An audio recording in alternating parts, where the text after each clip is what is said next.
जय श्री राम दोस्तों। आज हम पढ़ने वाले हैं कक्षकों को भरने के नियम। ठीक है, चलो।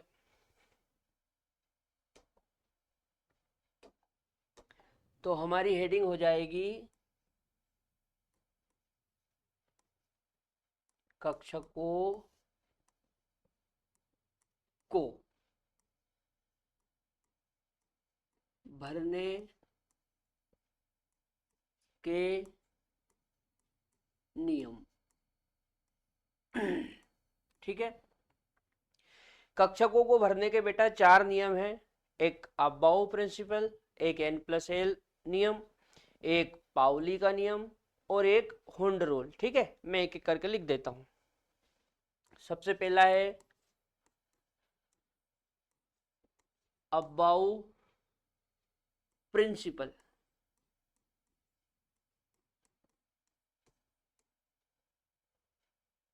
दूसरा है n+l रूल।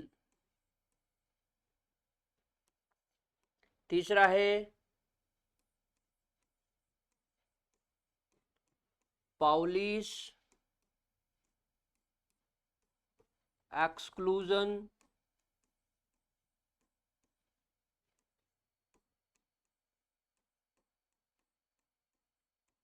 प्रिंसिपल। और चौथा है हुंड्स रूल। ठीक है बेटा, ये चार नियम होते हैं: Aufbau principle, n+l rule, Pauli's exclusion principle और हुंड्स रूल। ठीक है, एक एक करके देखते हैं। सबसे पहला है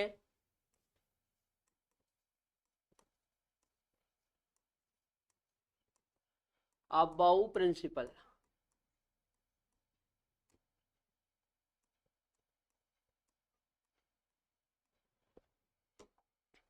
देखो, ये जो अबाउ है ना, ये एक जर्मन भाषा का शब्द है ना। अपन लिख लेते हैं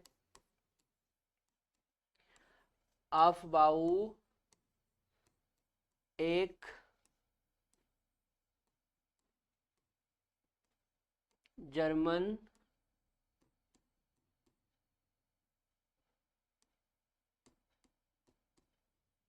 शब्द है जिसका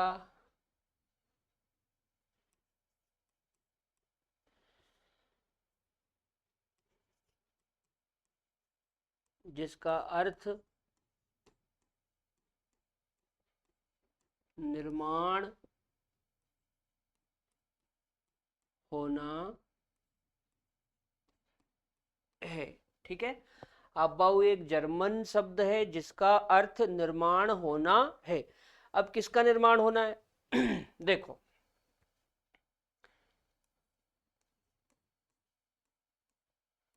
निर्माण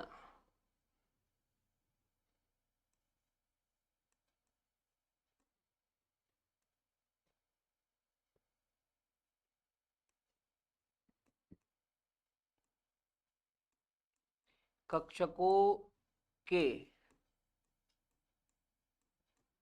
निर्माण का या निर्माण से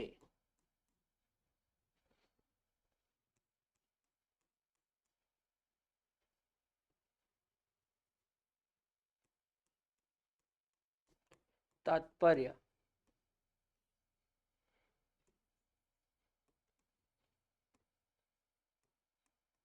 कक्षकों में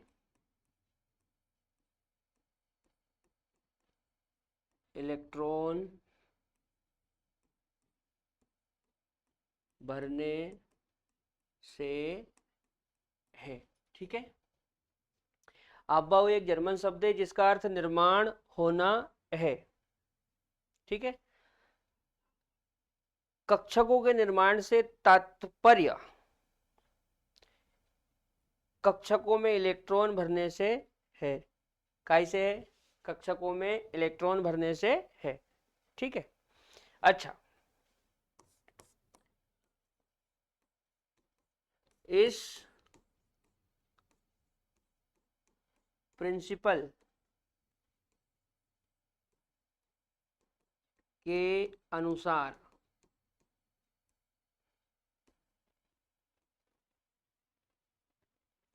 कक्षकों को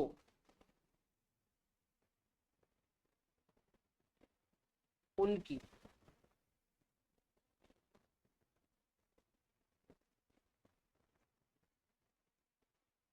ऊर्जा के बढ़ते क्रम में भरा जाता है। ठीक है, नोट करो।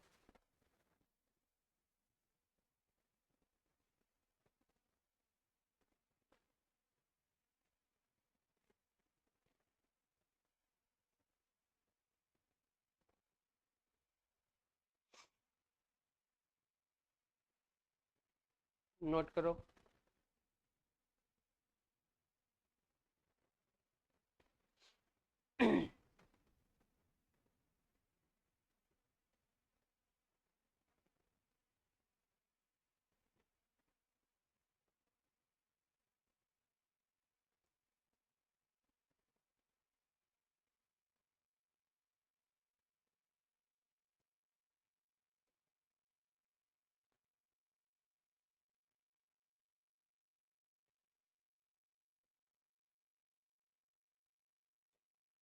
ठीक है, कक्षकों के निर्माण से तात्पर्य कक्षकों में इलेक्ट्रॉन भरने से है और इस प्रिंसिपल के अनुसार कक्षकों को उनकी ऊर्जा के बढ़ते क्रम में भरा जाता है। ठीक है ना, चलो आगे देखते हैं। अब अगली हेडिंग हो जाएगी कक्षकों की ऊर्जा का क्रम। कक्षकों की ऊर्जा का क्रम, तो कक्षकों की ऊर्जा का क्रम क्या बनता है बेटा, ये अपन ने पहले भी देखा था। सबसे कम ऊर्जा होती है 1s की, 1s से ज्यादा 2s की, 2s से ज्यादा 2p की, 2p से ज्यादा 3s की, 3s से ज्यादा 3p की, 3p से ज्यादा 4s की, 4s से ज्यादा 3d की। ठीक है ना, 3d से ज्यादा 4p की। इस तरह से इनकी ऊर्जा बढ़ती है ना। 1s से ज्यादा ऊर्जा होती है 2s की, 2s से ज्यादा 2p की, 2p से ज्यादा 3s की, 3s से ज्यादा 3p की, 3p से ज्यादा 4s की, 4s से ज्यादा 3d की और 3d से ज्यादा 4p की। इस क्रम में ऊर्जा होती है। ठीक है, अच्छा लेकिन यहाँ पे एक अपवाद है।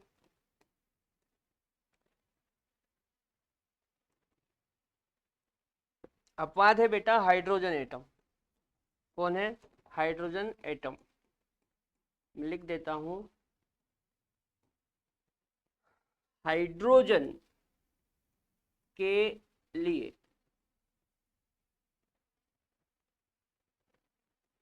ऊर्जा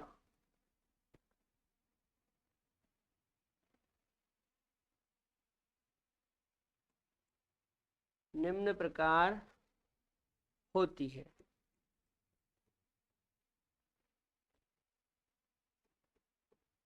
ठीक है, हाइड्रोजन के लिए ये जो ऊर्जा है ना, ये इस क्रम में होती है। जैसे 1s की ऊर्जा सबसे कम है, तो 1s से ज्यादा होती है 2s की। अब 2s और 2p इन दोनों की होती है बराबर। ठीक है, अब 2p से ज्यादा होती है 3s की, लेकिन 3s 3p और 3d की बराबर होती है। ठीक है ना, इस क्रम में हाइड्रोजन की ऊर्जा बढ़ती है। नोट करो।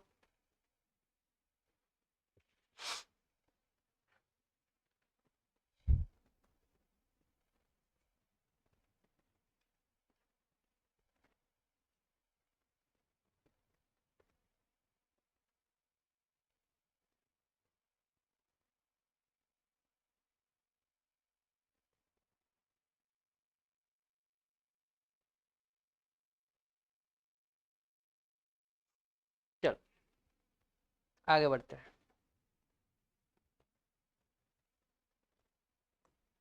अगला है n+l रूल। ये क्या होता है? इस रूल के अनुसार जिस कक्षक के लिए n+l का मान कम होता है या न्यूनतम होता है, पहले इलेक्ट्रॉन उसमें जाता है। ठीक है,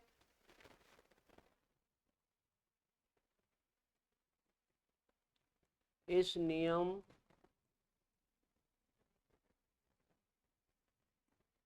के अनुसार, इस नियम के अनुसार पहले इलेक्ट्रॉन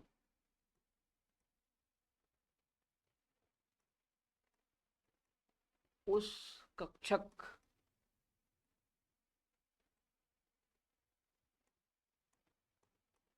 में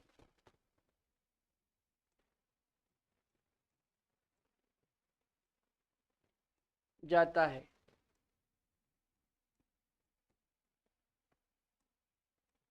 जिसके लिए n+l का मान कम होता है, जिसके लिए n+l का मान कम होता है।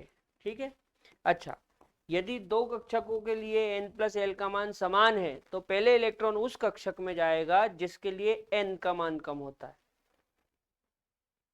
यदि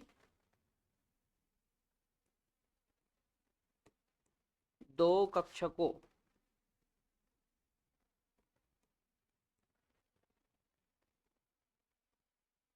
के लिए n+l का मान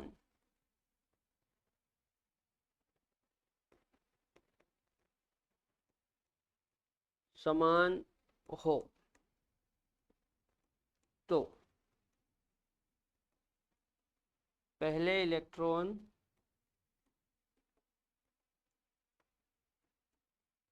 उस कक्षक में जाएगा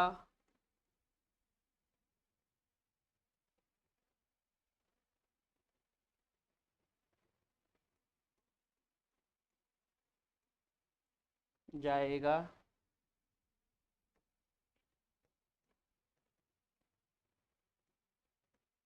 जिसके लिए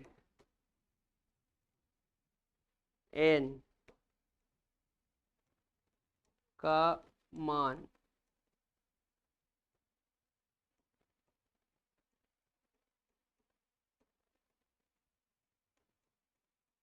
कम होता है। ठीक है, इसको मैं आपको एक एग्जांपल से समझाता हूं। जैसे मान लो फॉर एग्जांपल मैंने आर्गन लिया।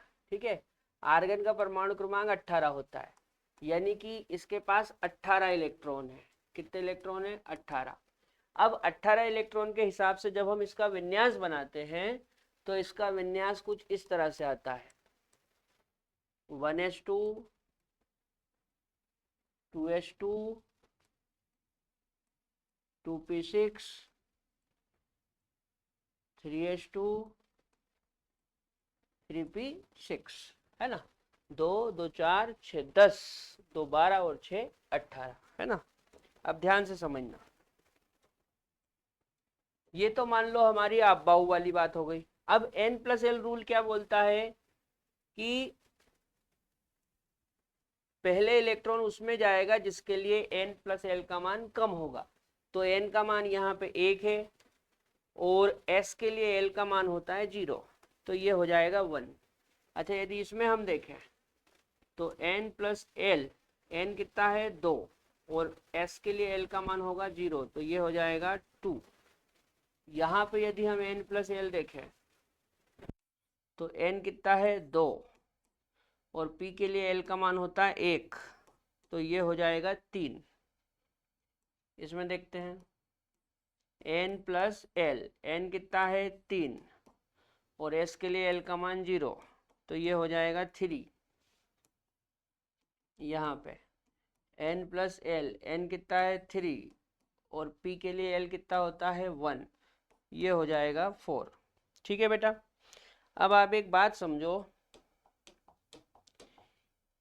यहां पे वैल्यू सबसे कम है ना, न्यूनतम मान।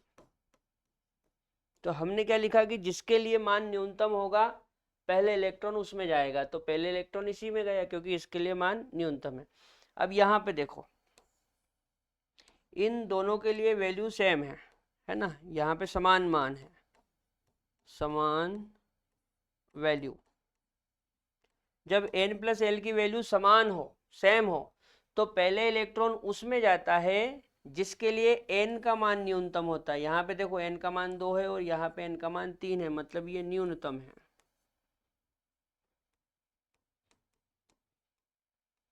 ये न्यूनतम है जबकि ये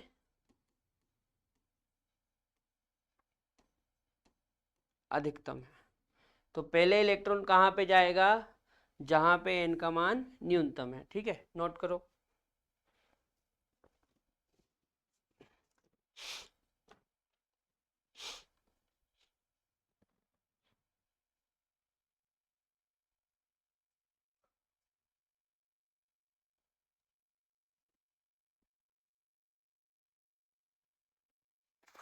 ठीक है, तो n प्लस एल के अनुसार पहले इलेक्ट्रॉन उसमें जाएगा जिसके लिए n प्लस एल की वैल्यू न्यूनतम होगी, और जब n प्लस एल की वैल्यू सेम होगी तो इलेक्ट्रॉन पहले उसमें जाएगा जिसके लिए n की वैल्यू न्यूनतम होगी। ठीक है ना।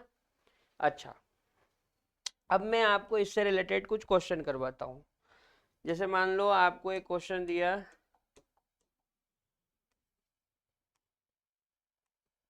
एस पी डी तथा एफ का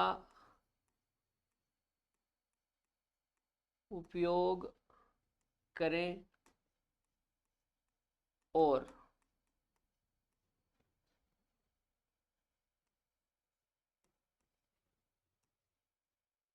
कक्षक बताएं। ठीक है, और यहाँ पे एग्जाम्पल में मान लो दे रखा है n बराबर 3 और l बराबर 0, ये पहला। यहाँ पे दे रखा है n बराबर 4 और l बराबर 1, ये दूसरा। यहाँ पे दे रखा है n बराबर 3 और l बराबर 2, और यहाँ पे मान लो दे रखा है n बराबर 4 और l बराबर 3। ठीक, बात को समझना है। यहाँ पे देखो, इसके लिए देखते हैं, तो n का मान कितना है 3 और l का मान 0 किसके लिए होता है, s के लिए, तो ये हो गया 3s। यहाँ पे देखते हैं n का मान कितना है 4 और l का मान 1 किसके लिए होता है, p के लिए।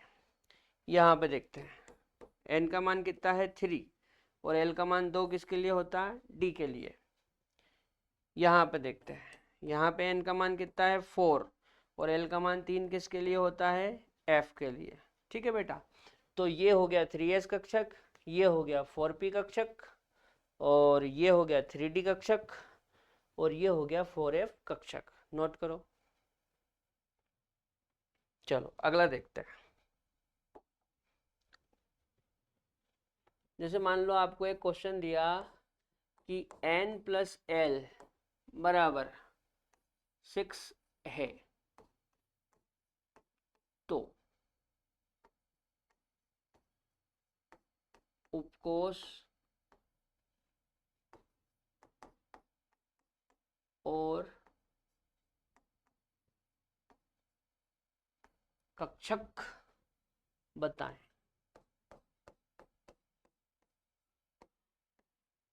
ठीक है, n प्लस एल बराबर कितना है 6, तो क्या बताना है, उपकोष और कक्षक। चलो इसको सोल्व करते हैं। देखो इसको ऐसे सोल्व करेंगे, सबसे पहले आप क्या करो, आप n प्लस एल बराबर क्या लिखना है 6। ठीक, अब आप सोचो यदि मैं n की जगह 6 ले लूँ और l की जगह 0 ले लूँ तो ये 6 हो जाएगा। ठीक है, हो जाएगा। दूसरा, मैं यहाँ पे 5 ले लूँ और यहाँ पे 1 ले लूँ तो ये 6 हो जाएगा। हाँ, 6 हो जाएगा। तीसरा, मैं यहाँ पे 4 ले लूँ और यहाँ पे 2 ले लूँ तो ये 6 हो जाएगा। हाँ, 6 हो जाएगा। चौथा, मैं यहाँ पे 3 ले लूँ और यहाँ पे भी 3 ले लूँ तो 6 तो ये भी हो जाएगा। लेकिन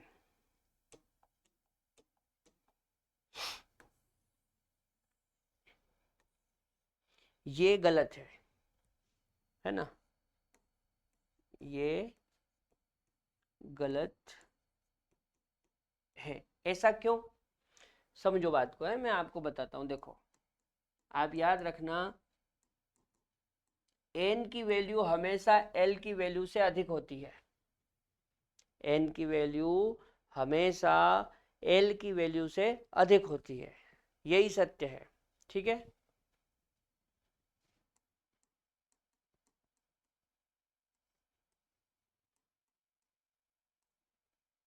n की वैल्यू l की वैल्यू से अधिक होती है, यही सत्य है। इसके अलावा यदि बराबर होती है या n की वैल्यू कम हो जाती है तो ये गलत है। ठीक है ना, तो सही कौन सा है, पहला, दूसरा, तीसरा।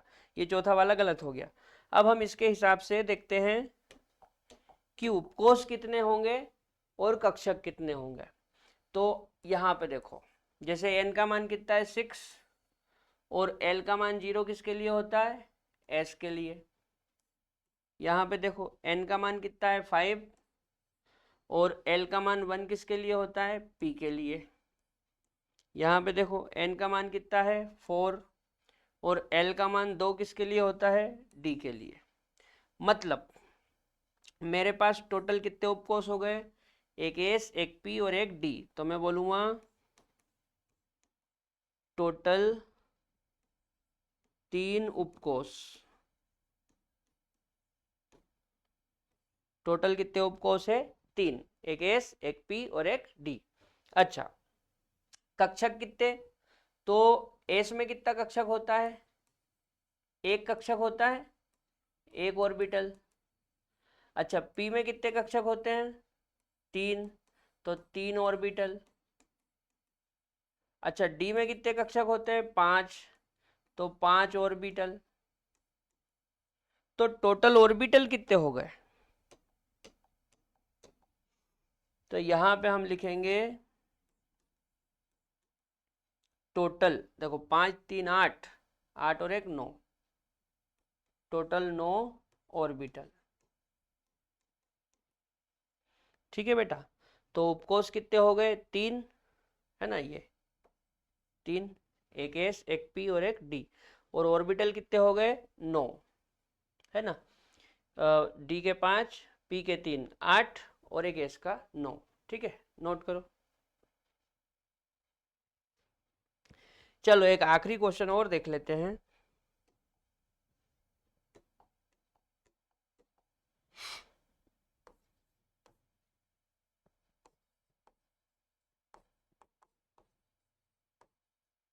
किसकी ऊर्जा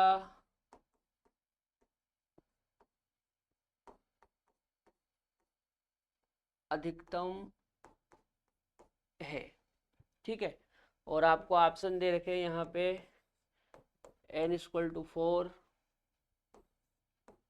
l = 2, ml = -2 और ms = +1/2। ठीक है, एक ऑप्शन आपको ये दे रखा है n = 3, l = 2, ml = -1 और ms = -1/2 मान लो। एक और ले लेते हैं c, इसमें मान लो आपको दे रखा है n = 4 और l = 1 और यहाँ मान लो ml बराबर -1 है और ms बराबर -1/2 है। ठीक है, हमको पता करना है कि इनमें से किसकी ऊर्जा अधिक है। तो बहुत सीधा सा तरीका है, आप क्या करें, आप n+l निकालें। क्या निकालें? n+l। जैसे मैं इसके लिए n+l निकालता हूं,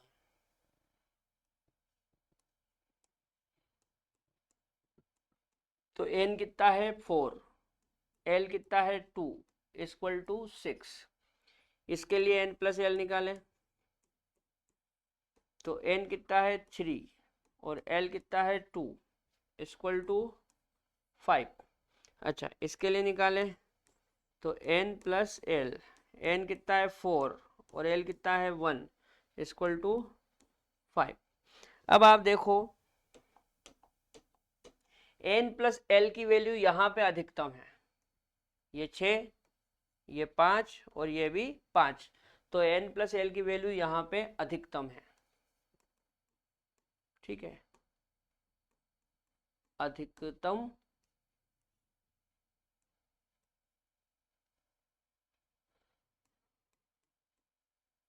वैल्यू। तो कंसेप्ट क्या है बेटा, याद रखना,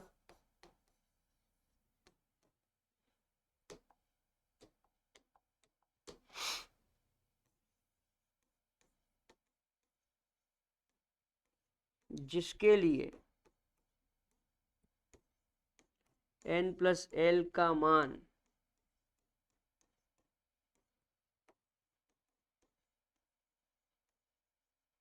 अधिक होता है, उसकी